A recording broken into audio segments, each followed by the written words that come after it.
यहाँ पर आपको आगाह करते चले, वफाकी वज़ीर रेलवे हनीफ अब्बासी का रावलपिंडी रेलवे स्टेशन का तूफानी दौरा। वफाकी वज़ीर रेलवे की अचानक आमद पर रेलवे अफसरान की दौड़ें लग गईं। हनीफ अब्बासी ने वॉशरूम्स, रेलवे दफातर, इस्तकबालिया, प्लेटफॉर्म्स और स्टॉल्स का दौरा किया।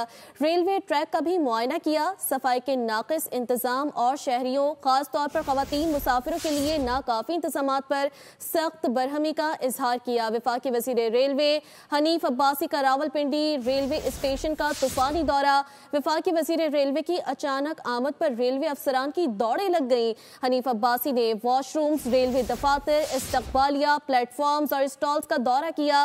रेलवे ट्रैक का भी मुआयना किया। सफाई के नाकिस इंतजाम और शहरियों, खास तौर पर ख़वातीन मुसाफिरों के लिए नाकाफी इंतजामात पर सख्त बरहमी का इजहार किया।